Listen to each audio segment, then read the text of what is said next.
मैं एक सवाल आपसे करना चाहूँगा कि अभी हाल ही में हमने मुल्क पाकिस्तान में देखा कि चाइल्ड मैरिज के हवाले से एक बिल पास करवाया गया, जिसमें फाइनली ये तय पाया कि 18 साल से कम उम्र में बच्चों की शादी करवाना गैर कानूनी है।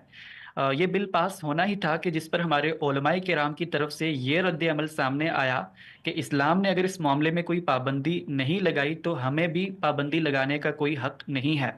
लेकिन मेरा सवाल इससे मुतल्लिक ये है कि हमारे सब कॉन्टिनेंट में चाइल्ड मैरिज एक बहुत बड़ा इशू है।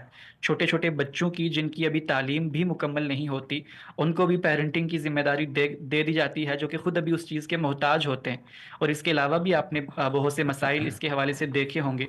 तो उन तमाम के तमाम मसाइल का हल ढूंढने के लिए अगर हमारी रियासत कोई कानून साजी करना चाहती है, तो क्या इस्लाम रियासत को ये हक देता है कि वो इस तरह की प्रॉब्लम्स को सॉल्व करने के लिए कानून साजी करे? जी, बहुत शुक्रिया जनाब, बहुत अहम सवाल आपने किया है। मैं चाहता हूँ कि इस सवाल को अप्रोच करते हुए जो हमारे यहाँ इस वक्त मसाइल सामने आते हैं उसके पस मंज़र को हम जानें। और जब तक हम उस इसतराब को दरियाफ़्त नहीं करेंगे जो उलमाए किराम के यहाँ पाया जाता है, उस वक्त तक हम इसका कोई ऐसा हल तजवीज़ नहीं कर सकते जो सोसाइटी के तमाम स्टेक होल्डर्स के लिए काबिल कबूल हो। और ये सिर्फ़ इस मामले में नहीं है, चाइल्ड मैरिज के मामले में और बहुत सारे मामलात होते हैं। मिसाल के तौर पे गुज़िश्ता दिनों ख़ुद पाकिस्तान ही की सिंध असम्बली में जबरी मज़हब की तब्दीली पर एक कानून पेश किया गया, और उसमें भी ये बहस थी कि आप अगर कोई गैर मुस्लिम हैं और अपने इस्लाम का इकरार करना चाहते हैं तो उसके लिए भी आपकी कम से कम उम्र 18 साल होनी चाहिए। उसको भी उलमाए किराम ने खिलाफ शरीयत करार दिया।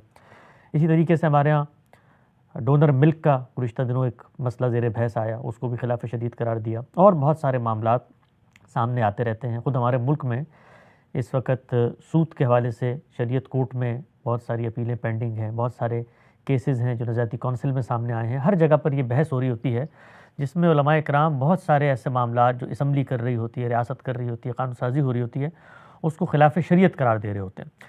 तो मेरा ये ख्याल है कि हम तालिब इल्मों को उस सिनेरियो को समझना चाहिए कि जहाँ से उलमाए किराम अप्रोच कर रहे हैं, क्योंकि जब तक हम उनके इस्तराबात को हल नहीं करेंगे तो हम उनसे अगली बात भी करने की पोजीशन में नहीं होंगे। पहला मसला ये है कि जिस वक्त तक आप फ़िक़्ह और शरीयत इनको अलहदा-अलहदा करके, अलग-अलग करके, इनकी अलग हैसियत को बयान नहीं करेंगे, तो हर वो चीज़ जो हमारी फ़िक़्ह में ज़ेर बहस आ चुकी है, आप उसको शरीयत का हुक्म करार देकर उससे मुतसादिम अगर कोई कानून साज़ी होती है तो वो आपके यहाँ खिलाफ़ शरीयत करार पाती है। मिसाल के तौर पे आप कदीम फ़िक़ही तुरास या ज़ख़ीरे का मुताला करते हैं तो वहाँ पर आपको बै की बहुत सारी सूरतें हैं, जो ट्रेड होता है, लेन देन होती है, ट्रांजैक्शंस होती हैं, उनके बारे में ममानियत नज़र आती है। तो हमारे उलमाए किराम उसको वहाँ पढ़ते हैं और पढ़ने के बाद जो जदीद सूरतें हैं उन पर उनका इतलाक़ करके बताते हैं कि ये चीज़ खिलाफ़ शरीयत। मिसाल के तौर पे बै सलम है, यानी आप कोई चीज़ पैसे दे देते हैं लेकिन उसमें जो चीज़ आनी है, जो मबी है, वो अभी तक आपके पास नहीं आया। तो एक चीज़ गैर मुतवक्के है कि कैसी आएगी तो उसके अंदर कोई ज़र्र-ग़र्र का पहलू ना हो, तो उसको सद्द ज़रिया के उसूल पे हमारी फ़िक़्ह ममनू करार दे देती है। इसी तरह की बहुत सारी और चीज़ें हैं। मिसाल के तौर पे या आपके यहाँ जो मालियात के अंदर मुख्तलिफ़ ट्रांजैक्शन होती हैं, आप कोई चीज़ ख़रीदते हैं तो मिल्कियत किसके पास है, हक़ तसर्रुफ़ किसके पास है। तो हमारे यहाँ मॉडर्न डे के जो इस वक्त ट्रांजैक्शन मोड हैं, बैंकिंग सिस्टम है, मॉर्टगेज के सिस्टम है, उनमें भी इस तरह सामने आता है कि भाई घर तो अगर बैंक ने आपको दे दिया तो मिल्कियत उसकी थी, तो आप कैसे रह रहे हैं, आप रह रहे हैं तो उसमें अगर कोई नुकसान होता है तो उसकी ज़िम्मेदारी किसको होगी। तो बहुत सारे मसाइल हैं, इंश्योरेंस के मसाइल हैं, और ये हमारे यहाँ अज़ा की पैबंदकारी के मसाइल हैं, खून को डोनेट करने के मसाइल हैं। इन सब में उलमाए किराम जिस इस्तराब में खड़े होते हैं, जो जदीद माशरत या तहज़ीबी रिवायत या तमद्दुन के तकाज़े हैं, वो ये है कि इन चीज़ों को दीन ने खिलाफ इस्लाम करार दे दिया है, लिहाजा इन पर आप कानून साज़ी नहीं कर सकते। जब हम पूछते हैं कि दीन ने कहाँ करार दिया है, तो उसके जवाब में वो फ़ुक़हा के मुख्तलिफ़ अक़वाल पेश करते हैं कि फ़लाँ फ़क़ीह ने इसके बारे में ये लिखा है कि ये जायज़ नहीं है। यही यहाँ पर होता है कि वो ये कहते हैं कि आप फ़ुक़हा का ज़ख़ीरा उठा लें, तो हर जगह पर वो निकाह के लिए कहीं भी रुश्द की या मिसाल के तौर पे ज़हनी पुख्तगी की या अक़ली बुलूगत की शर्त को बयान नहीं करते। वो तो जो चीज़ बयान करते हैं वो प्यूबिटी का ज़हूर है, वो जिस्मानी बुलूगत है। वो अगर 12 साल की उम्र में हो जाए तो आदमी काबिल निकाह हो जाता है, और अगर वो नहीं हो तो काबिल निकाह नहीं रहता। तो ये एक कशमकश है, ये एक ऐसा जिसको आप कहते हैं कि ज़हनी और फ़िक्री तसादुम है कि जिसको अगर हल नहीं किया जाएगा तो उस वक्त तक डायलॉग नहीं हो सकता, गुफ्तगू नहीं हो सकती उलमाए किराम से। तो पहले मरहले में हमें उन्हें ये बताना है कि जो कुछ आपकी फ़िक़्ह है, इस फ़िक़्ह में आपने हमें ये दरियाफ्त करके बताना है कि जो आरा फ़ुक़हा ने अपनाई हुई हैं उनकी बिना इस्तदलाल क्या है। क्या उनकी बिना इस्तदलाल दीनियाती है, यानी सोर्सेस से किसी चीज़ को अख़ज़ करके वो ये नुक्ता नज़र बयान कर रहे हैं कि दीन इस्लाम में तो बुलूगत जिस्मानी ज़ेर बहस है, रुश्द वहाँ पर असलन ज़ेर बहस ही नहीं है। तो हम जब उनसे गुफ्तगू करते हैं तो ये बताते हैं कि जो आपकी फ़िक़्ह है वो फ़िक़्ह जिस ज़माने में वजूद पज़ीर हुई है। हम जानते हैं कि खलीफा मंसूर ने जब रियासती नज़म और क़ानून की ज़िम्मेदारी उस ज़माने के फ़ुक़हा के सुपुर्द कर दी और काज़ी अबू यूसुफ़ को चीफ़ जस्टिस क़ाज़ी क़ुज़ात बनाया, तो उन्होंने स्टेट लॉ मुरतब किया है। उस स्टेट लॉ में बहुत सारी चीज़ें ऐसी हैं जो उस उर्फ़, उस ज़माने, उस तहज़ीब, उस तमद्दुन, उस कल्चर की ज़रूरियात से फूटी हुई हैं। मसलन अगर आप उस कल्चर में जाएँ और वहाँ जाकर आप ये देखें तो ये बात आपको भी महसूस होगी कि उस ज़माने में रुश्द की ये शर्त इस तरीके से प्रिसाइज़ली बयान करना कोई ज़रूरी नहीं है। क्यों? इसलिए कि वहाँ पर जो कबायली माशरा है, कबायली तमद्दुन है, वहाँ सारे मामलात, सारे फ़ैसले कौन कर रहा होता था? आपका ख़ानदान, आपके बुज़ुर्ग, आपके बड़े, और वही शादी का भी फ़ैसला करते थे। चुनांचे जो रुश्द या ज़हनी पुख्तगी मतलूब है इस तरह के मामले में, वो उस बंदे की नहीं है जो निकाह करने जा रहा है, बल्कि उसके पीछे एक आइला, एक कबीला, एक सिस्टम, एक माशरा, एक ख़ानदान, वालिदैन या कहिए वली खड़े होते थे। तो वहाँ पर इसको इस वजह से बयान भी नहीं किया जाता। तो पहली डिबेट और पहली गुफ्तगू ये होगी कि फ़िक़्ह शरीयत नहीं है। अगर आप फ़िक़्ह को दीन करार देते हैं और किसी कानून को खिलाफ शरीयत करार देते हैं तो वहाँ पर बहस होगी नुसूस की। आपको कुरान और सुन्नत से वो नस निकाल के ला के दिखानी पड़ेगी कि जिसके बाद आप ये साबित करें कि इस मामले में दीन की ये मतलूब मंशा या मुतालबा था जो कि आप नहीं मान रहे या उसके ख़िलाफ़ एक काम हो रहा है। जिस वक्त तक हम ये नहीं करेंगे तो उस वक्त तक हमारे जो उलमा इकराम है उनके साथ गुफ्तगू नहीं हो सकती। हर वो चीज़ उनके नज़दीक ख़िलाफ़ इस्लाम है जो ख़िलाफ़ फ़िक़्ह है। और ख़िलाफ़ फ़िक़्ह मामलात में फिर क्या करते हैं वो ख़ुद उनको अंदाज़ा है कि बाज़ जगहों पे इंतहाई मजबूरी हो जाती है, तो वहाँ पर फिर हीले, ऐसी मुशगाफ़ी बरामद की जाती है जिससे मसले को हल कर लिया। मिसाल के तौर पे अब ये कहा जाता है ना कि जी ज़कात के अंदर तमलीग शर्त है और ये फ़िक़्ह का मुत्तफ़क़ अलैह नुक़्ता नज़र है। अब ख़ुद जब इसके लिए तरद्दुद लाहक हुआ कि भाई अगर तमलीग शर्त है और एक बंदे को मालिक बनाना है मुआवज़ा देकर, तो फिर ये मदारिस के उसूल पे ले रहे होते हैं। तो वहाँ पर फिर क्या होता है, यानी शरीयत को जो आपकी खुद साख्ता एक चीज़ थी उसको मान कर फिर हीले किए जाते हैं। मिसाल के तौर पे वहाँ पर वकील बना दिया जाता है, जी मदरसा तो वकील है, वो आपसे लेकर आगे फ़र्द को तबलीग करते हैं और वहाँ जो बच्चे पढ़ रहे हो तो उनसे उस वकालतनामे पर दस्तखत कर लिया जाता है। यही मामला हमारे यहाँ इस्लामी बैंकिंग में होता है। यानी पहले आपने ये तय कर लिया कि जी नफ़े और नुकसान दोनों में शरीक होना ये शरीयत का मुतालबा है। क्यों मुतालबा? इसलिए कि फ़िक़्ह में लिखा हुआ है। अब आपको तरद्दुद लाहक हुआ तो उसके लिए आप कुछ इस्तिस्नात और कुछ हीले निकालेंगे। तो ये ओवरऑल एक कशमकश है, हमारा जो रिवायती इल्म है और जदीद तहज़ीब और तमद्दुन है। आप ये देखिए, इस कशमकश का सबसे पहले सामना हमारे ये जो माजी की रिवायत है उसमें सल्तनत उस्मानिया को करना पड़ा, क्योंकि सल्तनत उस्मानिया जिस दौर में दाखिल हो रही थी वो दुनिया के अंदर उलूम के इर्तिका का दौर था, समाजी साइंसेस की तरक्की का दौर था और पैरेलल सिस्टम वजूद में आ चुके थे। हम उस लिहाज से फाते नहीं रहे थे। तो उनके यहाँ ये रियलाइजेशन पैदा हुई और इस रियलाइजेशन के नतीजे में पूरा तंजीमात का एक सिलसिला है जो 17वीं सदी के आखिर और 18वीं सदी के आगाज़ में उनके यहाँ शुरू हुआ। और वहाँ पर उन्होंने फिर इन चीज़ों को मुनज़्ज़म करना शुरू किया कि भाई रियासत को बाहर के आगे बढ़ना होता है, उनको फ़ैसले करने होते हैं, कहीं हक़तलफ़ी हो रही है, कहीं जान माल आबरू की ज़्यादती हो रही है, तो इन फ़िक़ही कायदे कुलियों से आगे बढ़ना है हमने।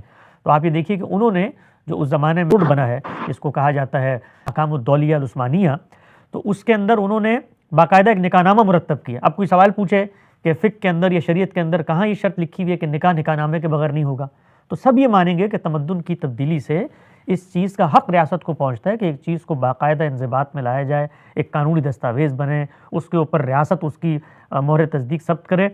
तो वहाँ पर पहली दफ़ा ये निकाहनामे का तसव्वुर सामने आना शुरू हुआ। इसी तरीके से ख़ुद सल्तनत उस्मानिया में जो फैमिली कोड बना है, जो वहाँ का जिसको आप कहते हैं ना हुकूकुल आइल उस्मानिया, कि जिसमें आइली कवानीन का उन्होंने मजमूआ बनाया 1917 के करीब, तो उसके अंदर ख़ुद उन्होंने शर्त तय की कि शादी के वक्त मर्द की उम्र 18 साल होनी चाहिए है और ख़ातून या बच्ची की उम्र 17 साल होनी चाहिए।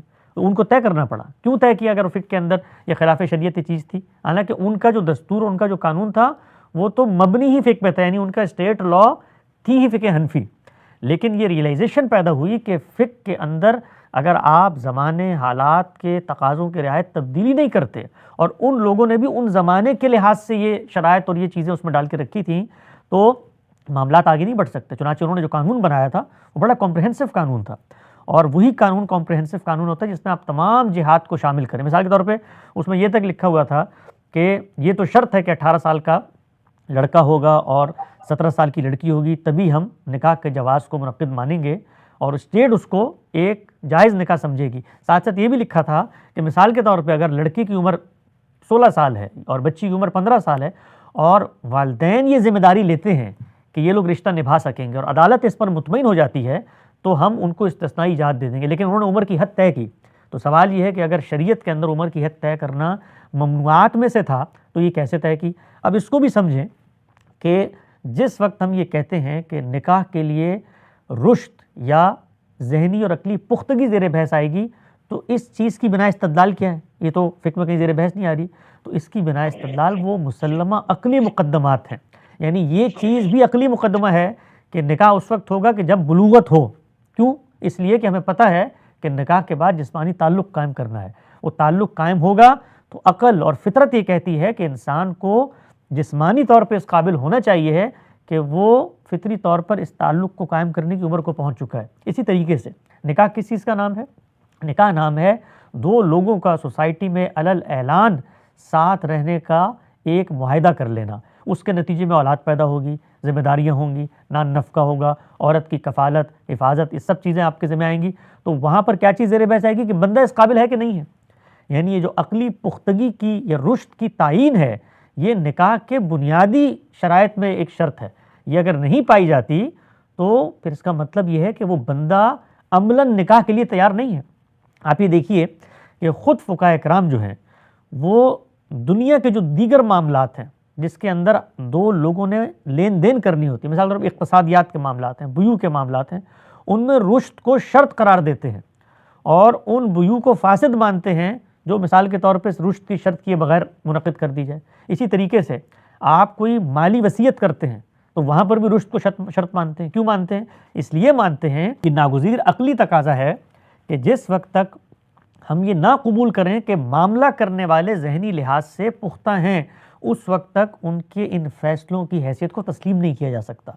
तो ये शर्त वो वहाँ भी मानते हैं, यहाँ तक कि ख़ुद निकाह के मामलात में निकाह के लिए तो वो शर्त नहीं मानते कि रुश्द हो, लेकिन निकाह अगर हो जाए तो नान नफ़की की ज़िम्मेदारी उस शख्स पर डाली जाएगी नहीं डाली जाएगी, वहाँ फिर फ़ुक़हा रुश्द की बहस करते हैं और ये बताते हैं कि जी इस वक्त तो ये अकली पुख्तगी की उस उम्र को नहीं पहुँचा, लिहाजा नान नफ़की की ज़िम्मेदारी के बारे में अब सवालात पैदा हो जाते हैं। इसी तरीके से क्या खुला और तलाक का हक़ उसको दिया जा सकता है जो रुश्द की उम्र को ना पहुँचा हो? तो वहाँ पर ये बहस करनी पड़ती। गोया ये एक नागुज़ीर अकली और फितरी तकाज़ा है कि जिस वक्त आप निकाह करने जा रहे हैं तो आपको ये देखना पड़ेगा कि निकाह करने वाले शख्स की अकली पुख्तगी का क्या आलम है। चुनांचे भी देखिए कि हमारा पूरा इल्म इस चीज़ को मानने के बावजूद कि एक फ़र्द में जिस्मानी बुलूगत आ चुकी है, तब भी कि अलल इतलाक़ इसकी इजाज़त देता है कि बाहर निकल के निकाह कर ले।